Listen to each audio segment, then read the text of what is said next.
we continue with our oral sources series, and today I'll be talking about what are the characteristics of oral sources and how do we look at it.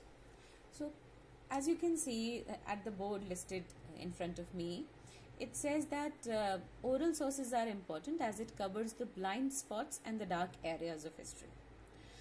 For a person or a student or a learner of history, you know that no history is complete. There are too many blind spots, too many dark areas, too many inexplicable facts that are there in history, about which we have either dearth of sources or dearth of complete records, or these are there as missing links in history about which we don't know. So here oral sources comes to our rescue. They normally try to cover those blind spots and dark areas of history about which we have either very limited information or no information at all. ये सबसे बड़ी उपयोगिता है मौखिक स्रोतों की कि वे इतिहास के उन, जिसे आप काला काल, अंधकार युग या ऐसे कुछ काल मानते हैं जिनके पास आप वैज्ञानिक इतिहास लेखन इसलिए नहीं कर सकते क्योंकि आपके पास पर्याप्त स्रोत उपलब्ध नहीं है। तो जिन चीज़ों के आपके पास पर्याप्त स्रोत उपलब्ध नहीं हैं और जो तथाकथित आपके ब्लाइंड एरियाज हैं, ऐसे इलाके हैं जिनके बारे में हमारे पास स्रोतों की सर्वदा कमी बनी रहती है, ऐसे स्रोतों को हम मौखिक स्रोतों के आधार पर उन क्षेत्रों के बारे में भी जानकारियां ले आ सकते हैं। तो ये उसकी एक उपयोगिता है। दूसरी बड़ी बात, आपको मैंने जब अपना पहला लेक्चर ओरल सोर्सेस सीरीज में दिया था तो ही आपको बताया था कि ये जो लेखन कला की शुरुआत है वो हाल फिलहाल की बात है। मनुष्य जाति के इतिहास में भी अगर आप एक काल देखें तो हम बहुत छोटे से काल में लेखन विद्या की शुरुआत कर पाए हैं। लंबे समय तक मनुष्य सिर्फ एक सामाजिक प्राणी के रूप में, एक सांस्कृतिक प्राणी के रूप में रहा है, जहां पर उसको इन लिखित स्रोतों का अध्ययन नहीं था या ज्ञान भी नहीं था। और इसीलिए मौखिक स्रोतों से एक फायदा ये रहता है कि आप आंशिक ही सही, अंश मात्र ही सही, पर उन कालों के बारे में भी कुछ जान पाने योग्य हो जाते हैं जिनके बारे में, जिन कालों में लेखन शैली या लिपि की शुरुआत नहीं हुई थी या लिपि का उद्भव नहीं हुआ था। Now, the third most important aspect is of oral source is that every single information that is provided from either of the mediums is considered significant, and nothing is dismissed as unnecessary just because it comes from a caste or a class or a category of people who are considered less important or are not considered to be worth mentioning people at all. कई बार आप देखेंगे इतिहास में ऐसी चीजों को दर्ज ही नहीं किया जाता जो हाशिए पर आ रहे हैं। जैसे भारत के संदर्भ में शूद्रों के बारे में आप कहीं कुछ नहीं पढ़ेंगे, नहीं लिखा जाता उनके बारे में। आप पोलर रीजन्स में चले जाएं यूरोप में, तो जो लोग आर्कटिक में रहते हैं, इग्लू में जो लोग रहते हैं, यानी पोलर रीजन्स, पोलर कैप्स में जो रहते हैं, या मसाई हैं अफ्रीका के, या जूलूज हैं, इनके बारे में आप कहीं कोई चर्चा नहीं पढ़ेंगे। क्यों भाई चर्चा आप नहीं पढ़ेंगे? क्योंकि इनको कभी इतना सम्मान या इतना स्थान नहीं दिया गया कि इनके बारे में चर्चा की जाए। ओरल स्रोत यानी मौखिक स्रोतों की सबसे बड़ी खासियत ये है कि वे उन लोगों के बारे में, उन दबे कुचले लोगों के बारे में या उनके द्वारा दिए गए जानकारियों को भी उतना ही महत्व देता है जितना पढ़े लिखे ब्राह्मण राजाओं, उद्योगपतियों, सामंतों या इन सब की बातें होती हैं। तो आप राहगीरों की बात देख सकते हैं इसमें, आप डकैतों की बात पढ़ सकते हैं, आप बंजारों की बात पढ़ सकते हैं, आप गडेड़ियों की बात पढ़ सकते हैं, आप गाना गाने वाले समूहों की बात पढ़ सकते हैं, आप जिप्सियों की बात पढ़ सकते हैं। तो ऐसी कई चीजें हैं जो आप पढ़ सकते हैं इसमें, जो इसे विशेष बनाती है।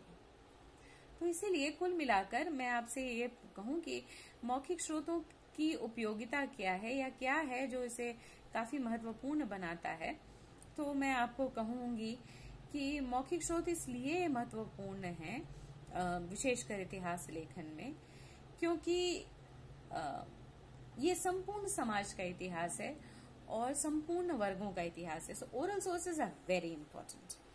दे are not classified histories, they are not sectional histories, they are societal histories. They give you a complete picture.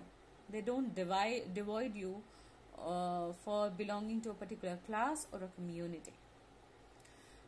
हाँ, एक जो बाधा है वो ये है कि समय की जो अवधारणा है मौखिक स्रोतों में वो उतनी अच्छी नहीं है, उतनी क्लियर नहीं है जितने वो लिखित स्रोतों में.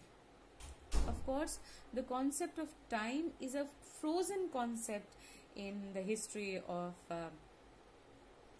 oral sources, because you look, they won't say you in particular decade or in particular year or when something like that happened. For many things long ago, one time very long ago, once when there was something, once upon a time, are the kind of things that are normally used.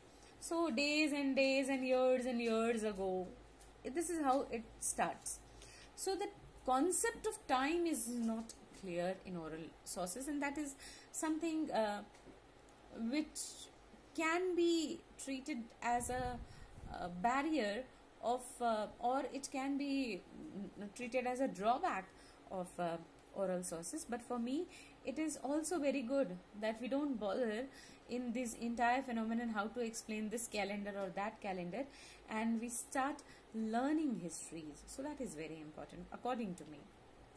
So the concept of time is frozen, and not just according to me but many historians also, and I like Paul Thompson, like Jan van Sina, like Elster Thompson, like Willa Buck.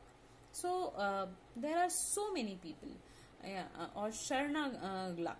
They all have been writing about it, and Marine Kareen, for that matter, has written about oral histories.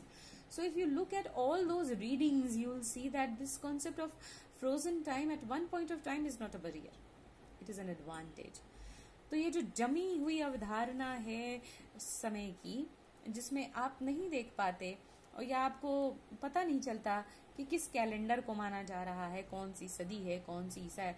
एक बार बहुत साल पहले, वर्षों पहले की बात है, समय की शुरुआत में, देवताओं के काल में, ऐसी चीज़ों से शुरुआत होती है चीज़ों की.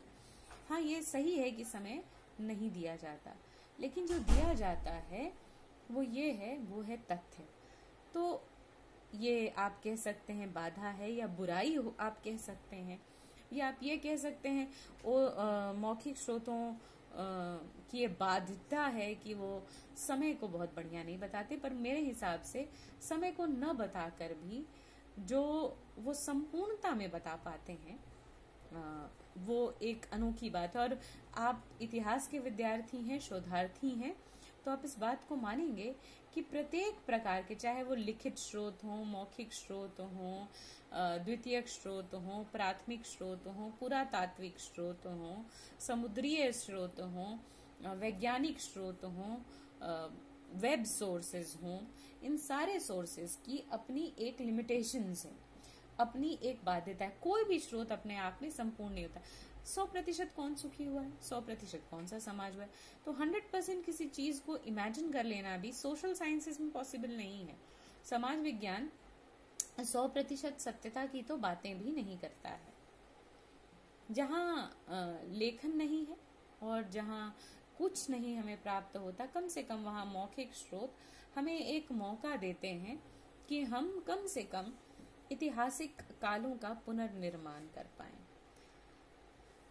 आप ये कह सकते हैं कि मौखिक स्रोतों की ये और एक बाध्यता है कि वो संपूर्णता में नहीं बताते, लेकिन एक हाइपोथेसिस तो देते हैं, एक परिकल्पना तो है उस समाज की, उस बात की, उस विज्ञान की एक परिकल्पना तो प्रकट हो ही जाती है. There is something called a hypothesis that is created because of this oral sources. इसके लिए मैं कुछ उदाहरण आपके सामने प्रस्तुत करना चाहूंगी. लेकिन ये उदाहरण मैं नेक्स्ट वीडियो में दूँगी। Thank you.